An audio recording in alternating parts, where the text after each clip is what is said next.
आइए सुनिए, देखिए, समझिए सनातन सत्य। जैसी दृष्टि वैसी सृष्टि, दृष्टि विज्ञान। कुदरत, कुदरती रचना एवं कुदरत के कानून से शाश्वत सुख की प्राप्ति। जोधपुर के परम पूज्य महात्मा उपासक प्रोफेसर डॉक्टर सोहन राज तातेड़ के निर्देशन में सनातन सत्य। जैसी दृष्टि वैसी सृष्टि, दृष्टि विज्ञान।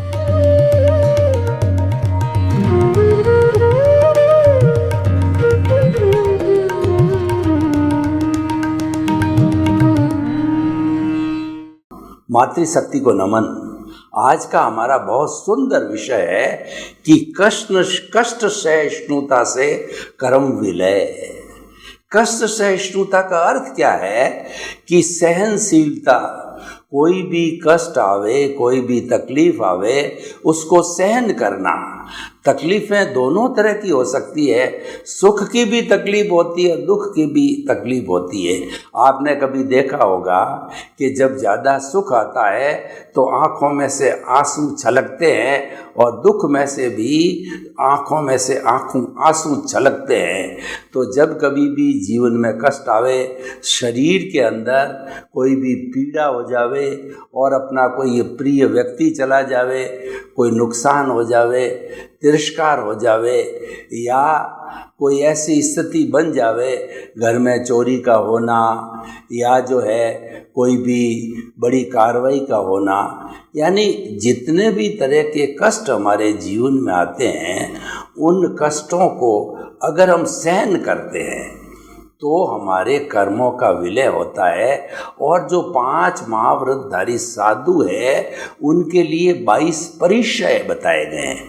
परिचय जो है, जिसके अंदर सर्दी का परिचय, गर्मी का परिचय और मच्छरों के काटने का परिचय, स्त्री का परिचय, मान का परिचय, सम्मान का परिचय आदि ऐसे 22 परिचय है जो कि एक साधु को जब वो कष्ट, परिचय मन कष्ट, जब वो कष्ट आ जाते हैं तो उसमें समभाव रखना, उसमें एक सा समझना, यानी सुख और दुख को, कष्ट और आराम को जब हम एक सा समझने लग जाते हैं तो हमारे कर्म जड़ने लग जाते हैं। अब हमें समझना ये कि कर्म किसे कहते हैं। जैन दर्शन के अनुसार कर्म एक पौद्गलिक पदार्थ है और ये जो हमारा वातावरण कॉस्मॉस है, इसके अंदर 2 तरह के परमाणु होते हैं। एक चतुस्पर्शी होते हैं जो आँखों से दिखाई नहीं देते और विज्ञानिकी किसी दूरबीन से दिखाई नहीं देते हैं, उनको केवल अवधि ज्ञानी, मन परज्ञानी या केवल ज्ञानी देख सकता है। तो जो मन है, वचन है, काया है, ये मनुष्य जब कोई भी क्रिया करता है तीनों की, तो ये बाहर से कॉस्मॉस से चतुस्पर्शी पुद्गल है, वो खींच लिए जाते हैं, तान लिए जाते हैं, जो कि मास लेस पार्टिकल कहलाते हैं विज्ञान की भाषा में।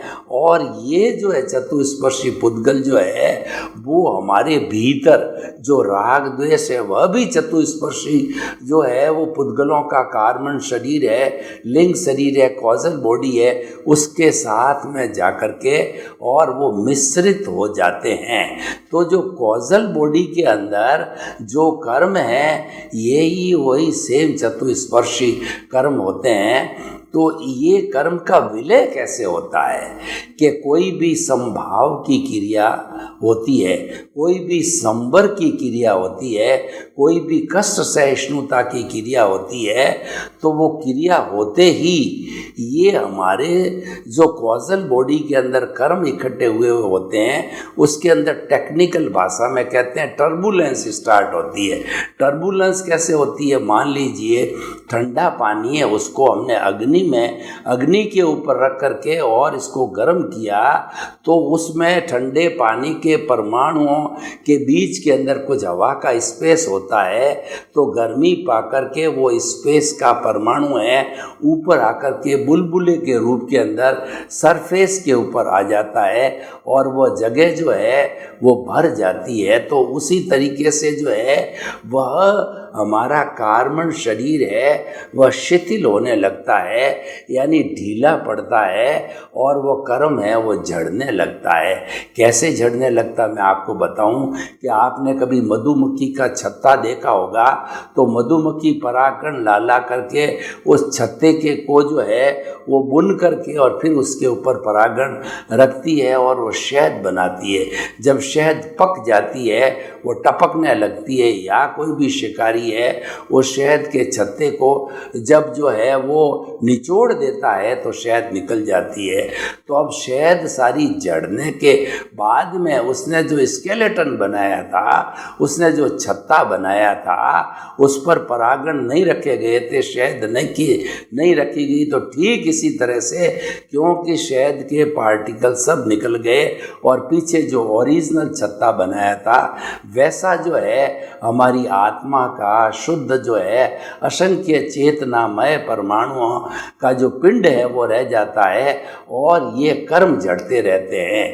एक चेतनामय आत्मा के जो है परमाणु के ऊपर असंख्य जो है कर्मों के परमाणु होते हैं, लेकिन ये परमाणु जो ही कष्ट सहिष्णुता आई, जहाँ परिचय विजय आया, जहाँ संभाव की स्थिति आई, वहाँ पर ये जड़ने लग जाते हैं। संवर की स्थिति आई, हर धार्मिक क्रिया के साथ में ये कर्म जड़ते रहते हैं। भगवान ने इसीलिए दो तरह के धर्म बताए। भगवान महावीर ने कहा कि संवर और निर्जरा दो धर्म हैं। संवर धर्म किसे कहते हैं कि हमारे भीतर जो कर्मों के आने का द्वार है, जिसको हम आश्रव कहते हैं, जो आत्मा के भीतर आता है, किसी टंकी का नाला समझ लीजिए, किसी तालाब का नाला समझ लीजिए। जब वो नाला खुला रहता है तो उसमें से अच्छा और गंदा दोनों तरह का पानी आने लग जाता। वो पानी है, वो नाला है, वो आश्रव है। तो आश्रव जो है मिथ्यात्व, अविरति, प्रमाद, कषाय और योग, ये 5 तरह के आश्रव माने गए हैं।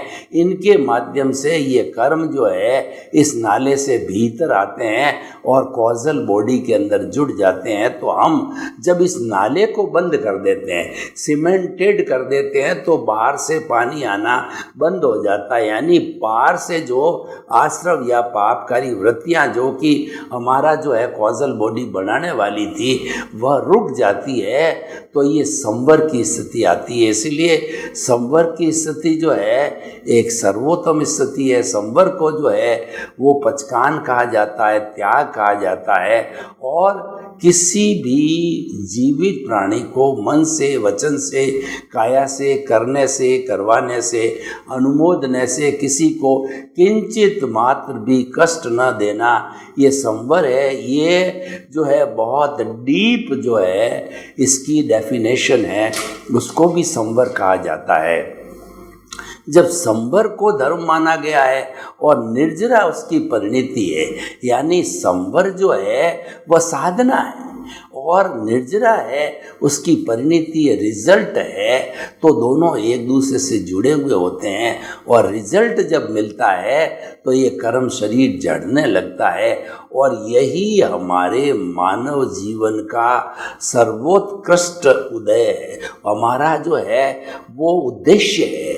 और यही जो है आज का हमारा विषय है कि जो है हम जब कष्ट सहिष्णु बनते हैं तो हमारे कर्म जड़ने लग जाते हैं। हर सूरत के अंदर भगवान महावीर ने जो है तप के 12 भेद किए गए और इनका वर्गीकरण कर तो सैकड़ों हजारों भेद हो सकते हैं। जब छोटे छोटे नाले जाकर के नदियों में गिरते हो, नदियां जाके समुद्र में गिरती है, तो सबका लक्ष्य है समुद्र होता है। तो ये हर धार्मिक क्रिया छोटे छोटे व्रत किए जाते हैं, फिर वो बड़ा रूप लेते हैं। बड़ा रूप लेकर के वो कौन से समुद्र में गिरते हैं, वो हमारा जो कार्बन शरीर है उसको शिथिल करके, उसको कर्मों को आत्मा से या कार्बन शरीर से अलग करना लक्ष्य। आप कहीं से चलें, कैसे ही चलें, पर मुख्य उद्देश्य है कार्बन शरीर को हल्का करना, शिथिल करना। और हमारे राजस्थानी भाषा में इसको कहते हैं पतली पाड़, पतली पाड़, पतली पाड़। पतली पाड़ने का अर्थ है कि आपका कषाय है, उसको डाउन करो, उसके घनत्व और वॉल्यूम को घटाओ, निर्मल करो। आत्मा की उज्ज्वलता क्या है? आत्मा तो अपने आप में मूल स्वरूप में द्रव्य आत्मा एकदम उज्ज्वल है। वो तो मोक्षगामी है, मोक्ष का स्वरूप ही है। वो अनंत ज्ञान वाला है, अनंत दर्शन वाला है, अनंत शक्ति वाला, अनंत सुख का धाम है। वो ज्ञाता दृष्टा है, उसको कुछ नहीं करना है। लेकिन उसको इस अज्ञान रूपी कार्मण शरीर ने जो है बांधे रखा है। तो कार्मण शरीर को धो दो तो आत्मा तो ऑटोमेटिकली मुक्ति में जाएगी। आत्मा के साथ कार्मण शरीर है, जब वो बद्ध आत्मा के रूप में इस हमारे जड़ शरीर में रहती है और वो कारण हटा दीजिए, तो जब कॉज हट गया इफेक्ट भी हट जाएगा और आत्मा सिद्ध बुद्ध और मुक्त बन जाती है। तो बहुत हमारा सरल विषय है और बहुत महत्वपूर्ण विषय है कि कष्ट सहिष्णुता से कर्मों का विलय होता है। देखिए, कष्ट सहिष्णुता दो तरह की होती है। एक को हम कहते हैं सकाम निर्जरा, दूसरे को हम कहते हैं अकाम निर्जरा। हमारे पेड़ पौधे पशु पक्षी है, ये खुले जो है आकाश के अंदर घूमते करते हैं। इनको कोई भी रैन बसेरा या सर्दी के दिनों में, गर्मी के दिनों के अंदर कोई भी इनकी सुरक्षा करने वाला नहीं होता है। ये सर्दी को सहन करते हैं, गर्मी को सहन करते हैं, लू के थपेड़े सहन करते हैं, ये वर्षा को सहन करते हैं और ये सभी तरह की कैलेमिटीज़ को सहन करते हैं। ये जो सहनशीलता है ये कष्ट सहिष्णुता है और इस कष्ट सहिष्णुता से को हम अकाम निर्जरा कहते हैं और उससे जो है कर्म झड़ते हैं। सबका जो मूल इफेक्ट होता है, जितनी सहनशीलता करोगे उसकी गर्मी का कर्म शरीर को लगेगी। वास्तव के अंदर तो सीधी गर्मी तो हमारे जो ही कोई भी कष्ट आपने सहन किया, सीधी गर्मी तो हमारे इस स्थूल शरीर के पास आती है। लेकिन स्थूल शरीर को तपाना हमारा उद्देश्य नहीं है। हमारा उद्देश्य कर्म शरीर को तपाना है, कर्म शरीर को समाप्त करना है। क्योंकि स्थूल शरीर है, कर्म शरीर नहीं दिया। जब तक कर्म शरीर है तब तक ऐसे स्थूल शरीर मिलते रहेंगे। मैं आपको एक उदाहरण देना चाहता हूँ कि मेरे हाथ के अंदर 1 किलो दूध की थैली है। अब मैं इसको गर्म करना चाहता हूँ। डायरेक्ट थैली को अगर हमें अग्नि के ऊपर स्टोव पे रख दूँ, अग्नि भी बुझ जाएगी और वह दूध भी वेस्ट हो जाएगा। मेरा उद्देश्य है उस दूध को गर्म करना या उसके भीतर पानी है, उस पानी को हटाना है। मान लीजिए, तो उस पानी को, दूध के साथ पानी को हटाने के लिए मैंने भगोले में दूध डाला, अग्नि लगाई। तो अग्नि लगाने पर धीरे धीरे उस दूध में, दूध मिश्रित पानी के अंदर या पानी मिश्रित दूध के अंदर जो खाली जगह थी वहाँ से वो बुलबुले उठे, टर्बुलेंस पैदा हुआ, सरफेस के ऊपर आ गए और धीरे धीरे वो गर्मी पा करके सारे बुलबुले सरफेस पे आकर के और पूरा जो है हमारा जो पानी है वो जल जाता है और फिर पीछे प्योर दूध रहता है। तो ये जो पानी को जलाया गया है ये मेरा उद्देश्य था। तो मेरा उद्देश्य भगोले को गर्म करने का नहीं है, तपाने का नहीं है। मेरा उद्देश्य है कि इस पानी को ख़त्म करना, इस पानी को तपाना। ये जो पानी है वह कर्म शरीर है और जो दूध है वो हमारी प्योर आत्मा है। तो इसीलिए कार्मण शरीर को तपाना जो है हमारा उद्देश्य है। वो सीधा नहीं तपता है, वह स्थूल शरीर के माध्यम से तपता है। जैसे कि दूध है वो भगोले के माध्यम से तपता है, तो इसीलिए उसको इस माध्यम से तपाना पड़ता है।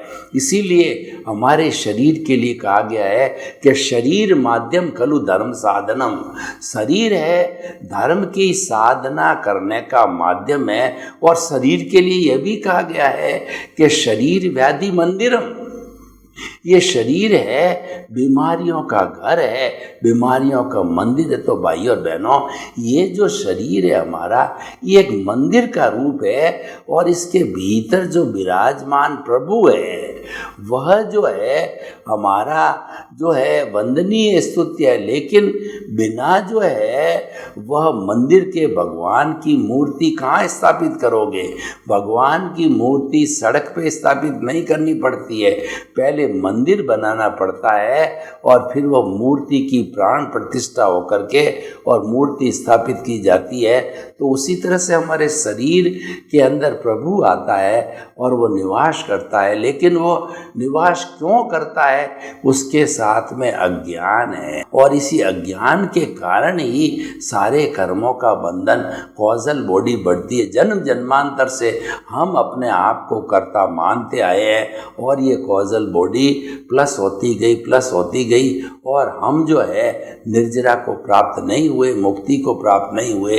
और मनुष्य जीवन है, ये सारा डेवलप्ड जीवन है। जब हमने निष्कर्ष निकाला, हमने सत्संग की, गुरु का जो है हमको आशीर्वाद मिला, सानिध्य मिला, जब हम समझे तो समझने के बाद में ज्ञान की प्राप्ति हुई और ज्ञान की प्राप्ति होते ही अज्ञान जो है क्रश होने लगता है। क्योंकि ज्ञान और अज्ञान है, ये दोनों विरोधी तत्व है, ये प्रतिरोधात्मक शक्ति है। हम बीमार क्यों पड़ते हैं?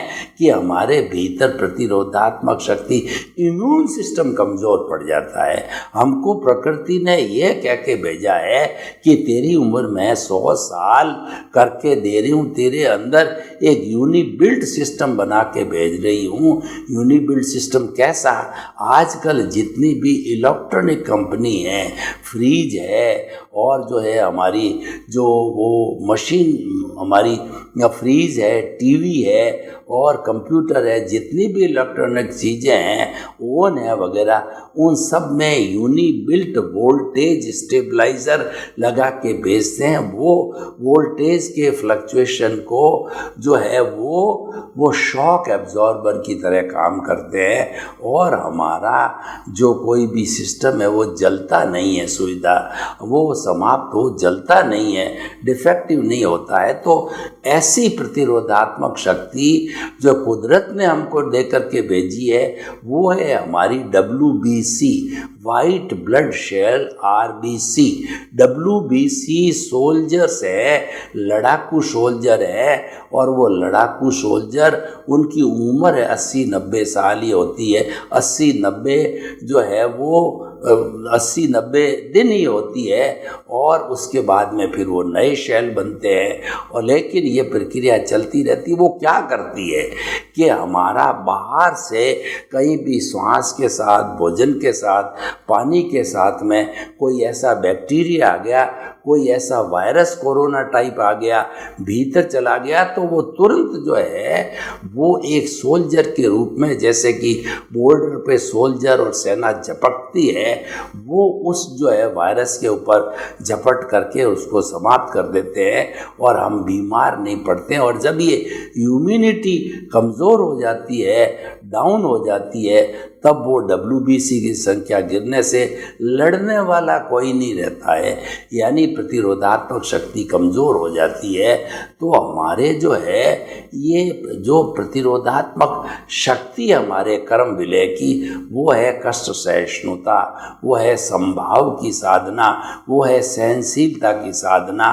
तो इस तरीके से अगर हम हमारे जीवन में जितनी भी परिस्थितियाँ आती रहे उसमें हम एक से रहेंगे, संभाव रहते हैं, कष्ट सहिष्णु बन जाते हैं, सहनशीलता करते हैं, तो ऐसी स्थिति के अंदर हमारे कर्म झड़ते रहते हैं। तो भाइयों और बहनों, ये हमारा आज बहुत सुंदर विषय हमको बना। ये हमको दो चीज़ें मालूम हो गई कि जीवन का लक्ष्य क्या होना चाहिए। जीवन का लक्ष्य संभाव होना चाहिए। संभाव का अर्थ होता है कष्टों को सहन करो, लाभ हानि, सुख दुख, और जो है धूप छाँव और किसी भी तरह परिस्थिति आवे, अनुकूल प्रतिकूल, दोनों को एक समान समझो। ये संभाव की साधना है। तो ये साधना कष्ट सहिष्णुता की साधना है, और ये साधना जो है हमारे कर्मों की निर्जरा फास्ट स्पीड से करती है। और देखिए, जब हम अपने स्वरूप की जानकारी करने लग जाते हैं, ज्ञान मिलने के बाद में हमारा भेद विज्ञान होता है, और भेद विज्ञान से दृष्टि विज्ञान होता है। ये दोनों सारी चीज़ें एक ही है। भेद विज्ञान, दृष्टि विज्ञान, ज्ञाता दृष्टा और हमारा आत्म पद पे बैठना, ये सारा एक ही जंक्शन पॉइंट है। इस स्थिति में आने पर जो सबसे बड़ा परिवर्तन होता है कि हमारे जो मूल स्वरूप आत्मा जो अक्रिया है, कुछ भी नहीं करती, वो मात्र उसकी प्रेजेंस है, उसकी भाव सत्ता में से प्रज्ञा जागृत हो जाती है। और ये प्रज्ञा जो है प्रतिष्ठित आत्मा, जो पुरुषार्थ करने वाली, हमारी मूल आत्मा कोई पुरुषार्थ नहीं करती है। सारा पुरुषार्थ जीवन भर का रियल पुरुषार्थ, रिलेटिव पुरुषार्थ, पैदा होना, बाल बच्चों को पैदा करना, बड़ा होना और मन वचन काया की सारी प्रवृत्तियाँ करना, बड़ा बनना, और उसके साथ में स्वरूप की जानकारी करना, जितना भी जो है पुरुषार्थ है सारा हमारी प्रतिष्ठित आत्मा करती। ये बात अलग है कि जो हमारी, अगर मान लो हमारी प्रतिष्ठित आत्मा है, वह जो है दृष्टि है, और मूल स्वरूप आत्मा है वो दृष्टा है। और जो हमारे जीवन के अंदर आँख खोल करके जो जीवन भर चलता रहता है, ये दृश्य है। जो हमारा भुगतान है वो दृश्य है। जो हमारा मन वचन काया रूपी शरीर जो भुगतान के में मिलाए पूर्व कर्मों का जो भुगतान चलता रहता है, वो दृश्य है। वो हमारे सामने सब दिखाई देता है कि हम परिवार में माता पिता के साथ रहते हैं, पत्नी के साथ रहते हैं, हमारे बाल है, बच्चे हैं, धंधे हैं, उनको पढ़ाते हैं, उनको पैरों पर खड़ा करते हैं, उनको रोजगार दिलाते हैं। ये सब हमारे सामने दृश्य है। ये दृश्य जो है वो कैसे दिखाई देता है? दृष्टि से दिखाई देता है। तो दृष्टि हमारी मूल चीज है कि दृष्टि अगर हमारे दृश्य की तरफ है, यानी हमारा जो भुगतान चल रहा है उसके साथ हम जुड़ गए, तन्मयाकार हो गए, तो फिर क्या होगा? वो मल्टीप्लाई होता रहेगा, मल्टीप्लाई होता रहेगा।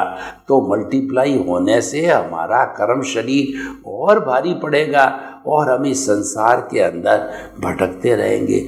लेकिन अगर वो दृष्टि हमने मोड़ दी, अगर हमने कुंडलिनी जागरण कर दिया, और अगर हम जो है अधोमुखी से ऊर्ध्वमुखी बन गए, हमने अपनी दिशा जो नीचे चल रही थी उस दिशा को ऊपर की ओर कर दिया, यानी दृष्टि विज्ञान कर दिया। तो ये दृष्टि विज्ञान होते ही जो है क्या है कि हमारी जो सत्ता है, भाव सत्ता, प्रज्ञा है, वो प्रज्ञा जागृत हो जाएगी। और जब प्रज्ञा जागृत होती है तो वह व्यक्ति को जीवन भर कभी भी इधर उधर भटकने नहीं देती है। वह एक कंट्रोल है। अगर अज्ञा और जितना ये संसार दुनिया का जो हम भोग रहे हैं, आँखों से हमारा व्यवहार जगत है, वो अज्ञा है। इसका फोर्स बहुत बड़ा होता है, क्योंकि सारा भुगतान है वो पूर्वकृत कर्मों के कारण होता है, और वो ज़बरदस्त फोर्स लेकर के आता है। तो कभी भी फोर्स ज़्यादा हो जावे और हम उस तरफ मुख कर लें, उस तरफ मोड़ जुड़ जाएं, उसके साथ जो है हम तन्मयाकार हो जावे। तन्मयाकार शब्द बहुत सुंदर शब्द है। अगर हम जो है अज्ञा के साथ तन्मयाकार हो जाते हैं तो संसार में भ्रमण करते हैं, और जब प्रज्ञा जागृत होती है और वो हमको ऊपर ले जाती है तो हम स्वरूप, मूल स्वरूप, हमारे भीतर विराजमान शुद्ध आत्मा भगवान के चरणों में चले जाते हैं, उनकी भजना करने लग जाते हैं, उनके गुणों को याद करने लग जाते हैं, उनमें खो जाते हैं। हम जो है कहना चाहिए कि हमारा अनुभव जो है वो बढ़ता जाता है, और हमारे 24 आवर्स जो है एक ही जागृति चलती है कि मन वचन काया से मुक्त, ऐसा मैं शुद्ध आत्मा हूँ। इससे ये चल रहा है चलने दो, ये चलेगा। ये आपके हाथ में नहीं है, ये तो कुदरत के हाथ में है। ये आपकी लायबिलिटी है, ये आपके एक्शन टू द रिएक्शन है, तो इसको तो चलना ही है, तो चलने दो। जब ये चलता रहे तो आपको क्या तकलीफ है? आप उसको केवल जानो और देखो, इसके अंदर जुड़ो मत। और नहीं जुड़ने से वो ये रिलेटिव पुरुषार्थ चलता रहेगा। तो आप जो जब नहीं जुड़ेंगे, नहीं जुड़ते ही रियल पुरुषार्थ जारी होता है, और ये रियल पुरुषार्थ जो है आपका विकास करता है, आपका डेवलपमेंट करता है, और आप आगे से आगे जो आपके स्वरूप की जानकारी है उसमें गहरे बैठ जाते हो, और संपूर्ण रूप से स्वरूप की जानकारी हो गई। यानी कॉजल बॉडी जब नील हो गया, जीरो हो गया, तो वह अवस्था शाश्वत सुख की अवस्था होती है। और वही मानव जीवन का सार है। वो एक जीवन के अंदर होना बहुत जो है मुश्किल है, कठिन है, और असंभव मैं नहीं कहता, कठिन है, लेकिन फिर भी जो है हम नींव तो लगा ही सकते हैं। जब हमारी नींव लग जाती है तो हमको ये संतुष्टि होती है कि मकान अवश्य बनेगा। सर्वे भवन्तु सुखिनः, सर्वे सन्तु निरामया। लोक के सब जीवों को सुख मिले, शांति मिले, आनंद मिले, प्रेम मिले, सौहार्द मिले। सभी भाई भाई के रूप में हम जो है जीवन यापन करके और अपने जो है मूल स्वरूप को प्राप्त करके सिद्ध बुद्ध मुक्त बने। आपके प्रति मंगल भावना। ओम शांति।